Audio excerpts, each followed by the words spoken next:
అయితే ఎక్కడైతే ప్రమాదం జరిగిందో అక్కడ ప్రమాద ఘటన స్థలి వద్దనైతే సీఎం రేవంత్ రెడ్డి పర్యవేక్షించారు. సో దీనికి సంబంధించి పూర్తి అప్డేట్స్ మా ప్రతినిధి రాజు అందిస్తారు. రాజు, మొత్తానికైతే సీరియస్ గానే ఉన్నారు సీఎం రేవంత్ రెడ్డి.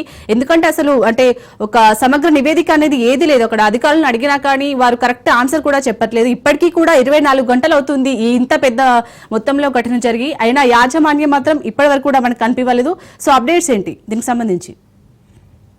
మనము క్లియర్ గా చెప్తున్నాము, ఘటన జరిగినప్పటి నుంచే పారిశ్రామిక సంబంధించిన అధికారులు దీనిపైన తనిఖీలు చేశారా లేదా, చేస్తే ఎటువంటి సూచనలు సలహాలు చేయాలి కంపెనీ వాళ్లకు, అసలు ఏం జరుగుతుంది, కెమికల్ ఫ్యాక్టరీలో ఎటువంటి ప్రికాషన్స్ తీసుకోవాలి, కార్మికులకు ఎటువంటి రక్షణ కోసం ప్రికాషన్స్ తీసుకోవాలనే విషయం మీద సంబంధిత అధికారులు అసలు తనిఖీలు చేస్తున్నారా చేస్తలేరా అని చెప్పి మనం నిన్నటి నుంచి ఇదే విషయం పదే పదే చెప్తున్నాము. అదే విషయమే ఈరోజు రేవంత్ రెడ్డి కూడా సమీక్ష చేశారు. ఖచ్చితంగా ఈ ఘటనపై చాలా సీరియస్ గా ఉన్నారు, ప్రభుత్వం కూడా చాలా సీరియస్ గా ఉంది. నిన్న నుంచి రెస్క్యూలో కూడా చాలా సీరియస్ గా పాల్గొంటున్నారు. దానికి సంబంధించి ఉన్నతాధికారులు ఇటు కంపెనీ ప్రతినిధులతో మీరు ఎటువంటి సేఫ్టీ గార్డ్స్ తీసుకున్నారు, కార్మికుల విషయంలో ఎటువంటి సేఫ్టీ గార్డ్స్ మీరు అనుసరించారు, అసలు ఎందుకు జరిగింది, మనం గతంలో ఇటువంటి ఈ కంపెనీని ఎప్పుడన్నా పరిశీలన చేశామా, తనిఖీలు చేశామా, లేదా చేస్తే రిపోర్ట్ ఏందని చెప్పి అటు అధికారులను, తర్వాత మీరు ఎటువంటి ప్రికాషన్స్ తీసుకుంటున్నారని చెప్పి అటు కంపెనీ ప్రతినిధులను కూడా అడిగి వారిపై సీరియస్ గా ఆగ్రహం వ్యక్తం చేసినటువంటి పరిస్థితి అయితే ఉంది. మొత్తానికి అక్కడ ఆ ప్రాంతానంతా కూడా పరిశీలన చేసి అనంతరం అక్కడి నుంచి వెళ్ళారు. అయితే ఈ ఘటన పైన సమగ్ర నివేదిక సమర్పించాలి, అటు కంపెనీ ప్రతినిధులు అటు ఉన్నతాధికారులు ఖచ్చితంగా సమగ్ర నివేదిక సమర్పించాలని చెప్పారు. ఇప్పటికే 45 మంది మృతదేహాలు లభ్యం కాగా ఇంకా 10ల సంఖ్యలో మృతదేహాలు అంటే అర్చుకి తెలియాల్సి ఉంది. దానికి సంబంధించి రెస్క్యూ అయితే కొనసాగుతుంది. ఇప్పటికే అనేక బృందాలు అక్కడ రెస్క్యూలో పాల్గొంటున్నాయి.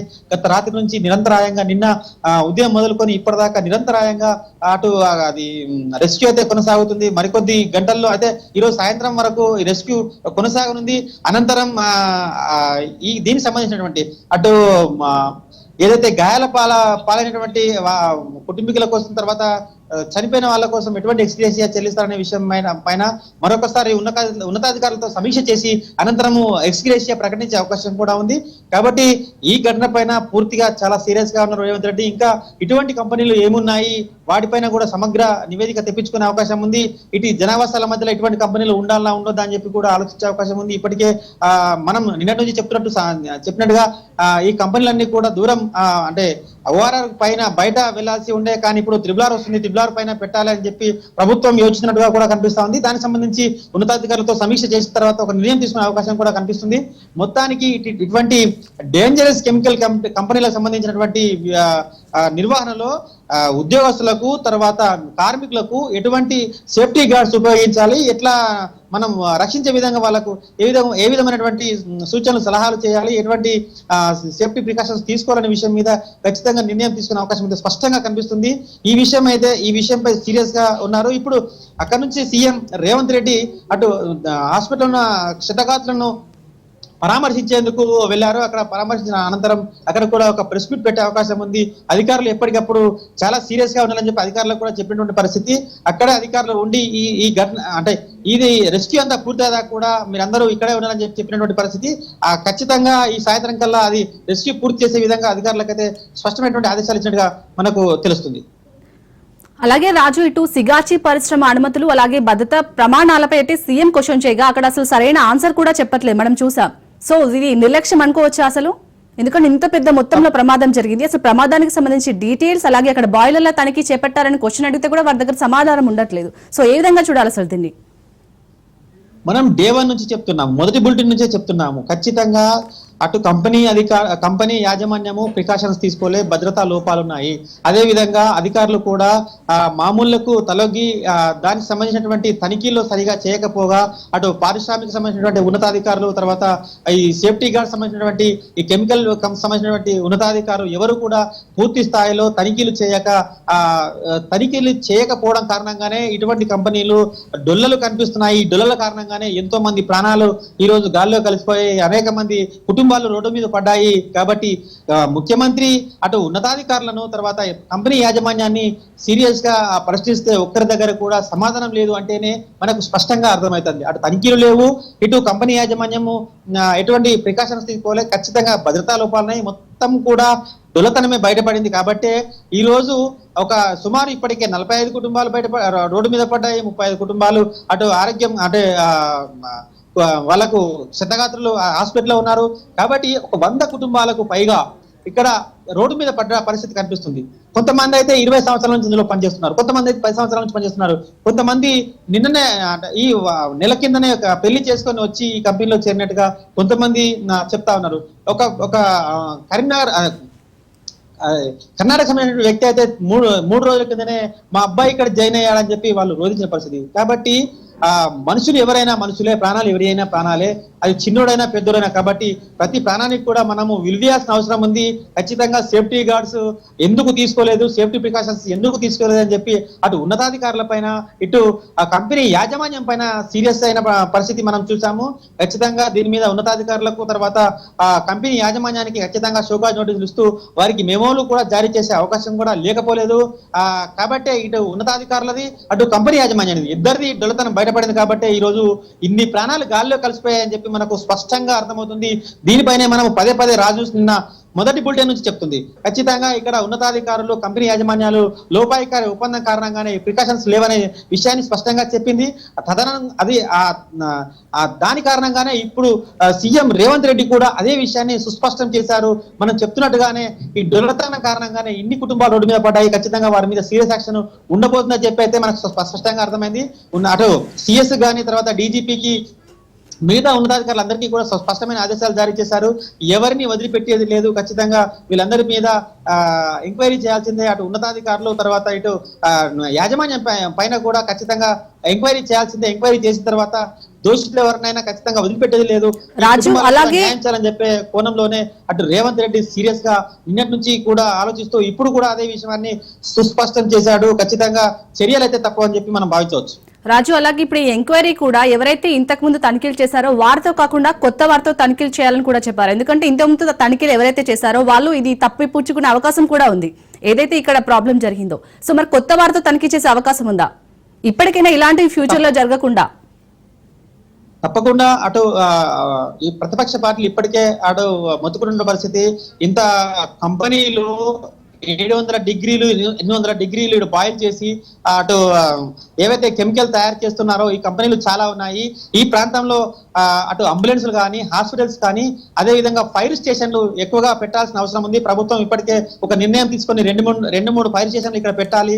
అదే విధంగా సేఫ్టీ గార్డ్స్ ను ఇటు సేఫ్టీ తీసుకుంటూనే ఉన్నతాధికారులను కూడా ఖచ్చితంగా ఎక్కువ మొత్తంలో తనిఖీలు చేసే విధంగా కూడా తనిఖీలు చేయాలి. సేఫ్టీ గార్డ్స్ భద్రతా విషయంలో కూడా ఎటువంటి లోపం లేకుండా అన్ని కంపెనీలలో చెక్ చేయాల్సిన అవసరం ఉందని చెప్పి అటు ప్రతిపక్ష పార్టీలు ఇప్పటికే మొత్తుకుంటున్న పరిస్థితి, ప్రశ్నిస్తున్న పరిస్థితి.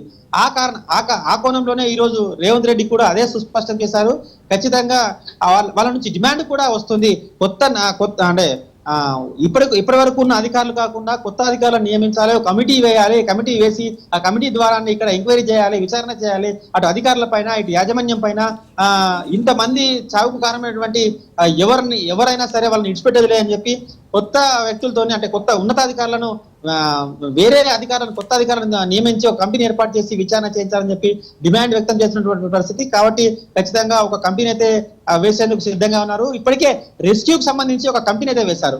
దాంట్లో అటు సిఎస్, డీజీపీ తర్వాత ఎస్డిఆర్ఎఫ్, ఎన్డీఆర్ఎఫ్, హైడ్రా సంబంధించినటువంటి ఉన్నతాధికారులంతా కూడా కమిటీలో ఉన్నారు. ఈ రెస్క్యూ అయిపోయేదాకా కూడా కమిటీ ఉంటుంది. రెస్క్యూ అయిపోయిన తర్వాత కూడా అదే కమిటీని మరి ఇటు మళ్ళించి ఆ కమిటీ ద్వారా కొంతమంది ఉన్నతాధికారులతో మరొక కమిటీ వేసి దీనిపైన విచారణ అటు ఉన్నతాధికారుల పైన అంటే పారిశ్రామికానికి సంబంధించినటువంటి ఉన్నతాధికారుల పైన తర్వాత యాజమాన్యానికి సంబంధించినటువంటి అనుమతులు తర్వాత వారు తీసుకున్నటువంటి ప్రికాషన్స్ దానిలో ఉన్నటువంటి యాజమాన్యం పైన కూడా పూర్తి స్థాయి విచారణ చేసేందుకు మరొక కమిటీ కూడా వేసే అవకాశం కూడా ఉంది. దానిపైన ఇప్పటికే సుస్పష్టమైనటువంటి ఆదేశాలు ఇచ్చినట్టుగా మనకైతే స్పష్టమైతుంది. దీనికి సంబంధించి ఇప్పటికే రేవంత్ రెడ్డి చాలా సీరియస్ గా ఉన్నాడు. ప్రభుత్వం కూడా చాలా సీరియస్ గా ఉంది. నిన్నటి నుంచి ఇద్దరు అటు మంత్రులు తర్వాత ఉన్నతాధికారులంతా కూడా ఇక్కడే ఉండి ఎప్పటికప్పుడు రెస్క్యూ టీమ్స్ తో సమీక్ష చేస్తూ వారిని ఎప్పటికప్పుడు సూచనలు చేస్తూ అక్కడ రెస్క్యూ అయితే కొనసాగించే విధంగా చర్యలు అయితే తీసుకుంటున్నారు. అలాగే రాజు మరి పరిశ్రమ బోర్డు సభ్యులు అని ఎవరైనా అడిగినా అక్కడ క్వశ్చన్ అంటే ఇప్పటివరకు ఇప్పుడు సీఎం రేవంత్ రెడ్డి అక్కడికి వస్తున్నారని చెప్పినా కానీ అక్కడ పరిశ్రమ బోర్డు సభ్యులైతే ఎవరూ రాలేదు. దీన్ని ఏ విధంగా చూడాలి అసలు? దీనిపై కూడా సీఎం రేవంత్ రెడ్డి ఆగ్రహం వ్యక్తం చేశారు కదా. అవును, ఖచ్చితంగా డొల్లతనమే అది. నిన్నటి నుంచి కూడా మనం చెప్తున్నాము. ఈరోజు రేవంత్ రెడ్డి కూడా ఆ ఒక ముఖ్యమంత్రి వచ్చినప్పటికీ దానికి సంబంధిత ఉన్నతాధికారులు, సంబంధిత యాజమాన్యం సంబంధించినటువంటి యాజమాన్యము, పరిశ్రమలకు సంబంధించిన ఉన్నతాధికారులు, తర్వాత కెమికల్ సంబంధించినటువంటి ఉన్నతాధికారులు అక్కడికి రావాల్సి ఉండే. వాళ్ళు రాలేదు అంటేనే మనం అర్థం చేసుకోవచ్చు ఆ లోపల ఎంత డొల్లతనం ఉంది, కంపెనీలలో ఎంతటి ప్రికాషన్స్ ఉన్నాయి. వాళ్ళని అడిగితే ఈరోజు మాకు మెమోలు జారీ చేస్తారో, ఎట్లయినా ప్రశ్నిస్తారని చెప్పి భయంతోనే రాలేదా, లేకపోతే వాళ్ళకు సమాచారం ఉందా లేదా, సిఎస్ వాళ్ళకి సమాచారం ఇచ్చాడా లేదా అనే విషయం మీద కూడా ఆలోచించాల్సిన విషయం అవసరం ఉంది. కాబట్టి వాళ్ళు రాలేదంటేనే డొల్లతనం సుస్పష్టమవుతోంది. ఖచ్చితంగా ఇప్పుడు దానికి సంబంధిత అధికారులు ఎవరైతే రాలేదో వారి మీద చర్యలు ఖచ్చితంగా తీసుకునే అవకాశం ఉంది. అందుకే వారిపైన ఇప్పుడు అక్కడికి వచ్చినటువంటి ఉన్నతాధికారుల పైన ఎవరైతే ఆథరైజ్డ్ పర్సన్స్ యాజమాన్యము సిగాచికమైనటువంటి యాజమాన్యం ఉందో వారిపైన కూడా సీరియస్ అయ్యాడు. అందుకే ఇక్కడ కంపెనీ వాళ్ళు ఎవరున్నారు, అసలు ఉన్నతాధికారులు ఎవరున్నారు, దీనికి సంబంధించినటువంటి అధికారులు ఇప్పటి వరకు ఇంతకుముందు ఎప్పుడైనా తనిఖీలు చేశారా, ప్రికాషన్స్ వాళ్ళకి ఏమైనా అధికారులు యాజమాన్యానికి ఏమైనా చెప్పారా లేదా, దానికి సంబంధించిన రిపోర్ట్ ఏమైనా ఉందా లేదా అని అడిగినప్పుడు ఏ ఒక్క సమాధానం రాకపోవడంతో రేవంత్ రెడ్డి చాలా సీరియస్ గా వెళ్ళిపోయిన పరిస్థితి అయితే మనకు కనిపించింది. కాబట్టి ఇక్కడ ఉన్నతాధికారులు ఎవరు రాకపోగా దానికి సంబంధించిన విషయంలో పూర్తిస్థాయి విచారణ చేసే అవకాశం ఉంది. ఎవరైతే సంబంధిత అధికారులు ఉందో వారిపైన చర్యలు ఖచ్చితంగా తీసుకునే అవకాశం కూడా స్పష్టంగా ఉంది. కాబట్టి వీళ్ళను కాకుండా కొత్త అధికారులను నియమించి కమిటీ వేసి వీళ్ళపై విచారణ చేయించి అటు మృతుల కుటుంబాలకు, తర్వాత గాయపడ్డ క్షతగాతుల కుటుంబాలకు ఖచ్చితంగా న్యాయం చేసే విధంగా ప్రభుత్వం చర్యలు తీసుకున్నదని భావించవచ్చు మనం. అలాగే రాజు, ఇక్కడ మనకు నిన్న నుంచి చూస్తున్నాం యాజమాన్యం నిర్లక్ష్యం కారణంగానే ఇదంతా జరిగింది. సో ఇప్పటికి ఇంకా కప్పిపుచ్చుకోవడానికి వాళ్ళ తప్పును ఇప్పటికీ కూడా అక్కడికి రాలేదు. సో భవిష్యత్తులో ఇలాంటివి జరగకుండా అయితే ఎలాంటి ప్రికాషన్స్ తీసుకోవాలి ప్రభుత్వం కానీ, మెయిన్ గా ఒక కెమికల్ ఫ్యాక్టరీ పెట్టే ముందు? కెమికల్ ఫ్యాక్టరీ పెట్టే ముందు చాలా తీసుకోవాల్సి ఉంటుంది. ఎందుకంటే 700 డిగ్రీల నుంచి 800 డిగ్రీలు అంటే అది మామూలు విషయం కాదు. అది కనీసం అది చుక్కలు పడితేనే శరీరము మొత్తం కాలిపోయే పరిస్థితి. అటువంటి డిగ్రీల సెల్సియస్ ఉడికించాలి. కాబట్టి దానికి సంబంధించి ప్రికాషన్స్ కు సంబంధించినటువంటి విషయంలో ఖచ్చితంగా అన్ని కంపెనీలకు రాబోయే రోజుల్లో భవిష్యత్తులో ఇటువంటి దుర్ఘటనలు కాకుండా అందరికీ కూడా ఒక నోటీసులు జారీ చేసి ఎవరెవరు ఎటువంటి ప్రికాషన్స్ తీసుకుంటున్నారు, ఎటువంటి ప్రికాషన్స్ మీరు ఇస్తున్నారు, తద్వారా ఇప్పుడు అందులో ఉన్నటువంటి కార్మికులకు ఇన్సూరెన్స్ ఏమైనా చేస్తున్నారా, చేస్తలేరా, అసలు అట్లా కార్మికులు చనిపోతే ఎటువంటి పరిహారం ఇస్తున్నారా అని చెప్పి పరిహారానికి సంబంధించిన విషయం మీద కూడా సమీక్ష చేసే అవకాశం ఉంది. గతంలో ఎంతో మంది ఒకరు ఇద్దరు ముగ్గురు చనిపోతే అసలు ఆ విషయం బయటికి పొక్కకుండా కెమికల్ ఫ్యాక్టరీలు అయితే కప్పిపుచ్చిన సందర్భాలు ఎన్నో ఉన్నాయి. దానికి సంబంధించిన విషయంలో కూడా ఉన్నతాధికారుల డొల్లతనం ఎప్పుడో గతంలో బయటపడింది. ఇప్పటికే పాశమైలారంలో ఇటువంటి దుర్ఘటనలు కొత్తేమి కాదు, కానీ ఇది పెద్దదయ్యేసరికే కొంత ప్రభుత్వం దృష్టికి వచ్చింది. గతంలో 10 మంది చనిపోయినా బయటకు పొక్కకుండా లోపలనే వాళ్ళు జార్ఖండ్, అస్సాం, బీహార్ వాళ్ళ కొన్ని డబ్బులు ఆశ చూపి మనుషుల ప్రాణాలు లెక్క చేయకుండా పంపించేవారు. కాబట్టే ఇప్పటి వరకు కెమికల్ కంపెనీలలో అటువంటి ప్రికాషన్స్ తీసుకోవడం లేదు. ఎవరైనా ఒకరిద్దరు చనిపోతే వాళ్ళకు కామన్ గా పశువులు లేకపోతే జంతువులు చనిపోయినంత ఈజీగా అటు మనుషులు చనిపోయినా కానీ జంతువులు చనిపోయినంత ఈజీగా వాళ్ళు తీసుకునేటువంటి పరిస్థితి కనిపిస్తుంది. కాబట్టి అటువంటి వాటికి అలవాటు పడ్డ కంపెనీ యాజమాన్యము ఇటువంటి ప్రికాషన్స్ తీసుకోక ఈరోజు ఇంత పెద్ద ఘోరానికి కారణమయ్యారని చెప్పి కూడా మనం అనుకోవచ్చు. ఖచ్చితంగా రాబోయే రోజుల్లో అక్కడ ఉన్నటువంటి పాశమైలరంలో ఉన్నటువంటి ఆ పటాచర్లో ఉన్నటువంటి కంపెనీలన్నీ కూడా బయటకు తీసుకుపోయే విధంగా, అదేవిధంగా అక్కడ ఒకవేళ జనావాసాల మధ్యలో ఉన్న ఎటువంటి ప్రికాషన్స్ తీసుకోవాలి మనం క్లియర్ గా చూసుకోవచ్చు. అంత పెద్ద విస్ఫోటనం జరిగితే పక్క కంపెనీలు ఉన్నటువంటి గోడలకు పగులు రావటము, తర్వాత అటువంటి ఆ కిటికీలకు ఉన్నటువంటి పూర్తి స్థాయిలో అద్దాలన్నీ పగిలిపోవటము, పక్క బిల్డింగ్ కూడా ఆ ప్రాంతం అంతా 100 మీటర్ల చొప్పున కంపించడం జరిగింది. అంటే ఎంత పెద్ద విస్ఫోటం జరిగిందో మనము గుర్తించవచ్చు. కాబట్టి దానికి సంబంధించిన విషయంలో ప్రభుత్వం ఇప్పటికే చాలా సీరియస్ గా ఉంది. ఇక్కడ నుంచి కంపెనీలు ఉంచాలా లేపాలా, లేకపోతే ఉంటే ఏ విధంగా చర్యలు తీసుకోవాలి, ఎటువంటి ప్రికాషన్స్ తీసుకోవాలి, దానికి ఎంతమంది ఉన్నతాధికారులు మనము ఆ శాఖ కేటాయించాలి, అటు కెమికల్స్ కానీ తర్వాత ఇటు పారిశ్రామిక రంగానికి సంబంధించినటువంటి అధికారులను కానీ ఎంతమంది కేటాయించాలనే విషయం మీద ఒక స్పష్టతకు వచ్చే అవకాశం ఉంది. రాబోయే రోజుల్లో కొంత సేఫ్టీ గార్డ్స్ ను ఎక్కువ భద్రంగా కార్మికులకు రక్షణ ఉండే విధంగా సేఫ్టీ గార్డ్స్ ను కూడా ఎక్కువ మొత్తంలో తీసుకునే అవకాశం ఉంది. ఒక ఫంక్షన్ హాల్ కడితేనే ఫైర్ స్టేషన్, ఫైర్ సంబంధించినటువంటి ప్రికాషన్స్ తీసుకుంటారు. కానీ ఇటువంటి కంపెనీలు 700-800 డిగ్రీస్ ఉడికించే కంపెనీలలో ఎందుకు ప్రికాషన్స్ తీసుకోలేరు? అసలు ఏంది అసలు ప్రభుత్వానికి అర్థం కాని వ్యవస్థగా మనకు కనిపిస్తుంది. ఖచ్చితంగా దానికి సంబంధించిన విషయంలో ప్రభుత్వం దగ్గర కానీ ఉన్నతాధికారుల దగ్గర కానీ స్పష్టత లేకపోవడం కారణంగానే ఈ రోజు రేవంత్ రెడ్డి కూడా వాళ్ళ మీద సీరియస్ అయిన పరిస్థితి కనిపిస్తుంది. ఖచ్చితంగా దీని మీద ఏదో ఒక నిర్ణయం తీసుకుంటుంది. కంపెనీలలో సంబంధించినటువంటి ఎక్కువ మొత్తంలో ఉన్నతాధికారులను కేటాయించే అవకాశం ఉంది. అక్కడ నుంచి కంపెనీలు కూడా లేపే అవకాశం కూడా కనిపిస్తా ఉంది. దీనికి సంబంధించినటువంటి సమగ్రమైన ఒక ఉన్నతాధికారులతో సమగ్రమైనటువంటి రైట్, థ్యాంక్ యూ రాజు.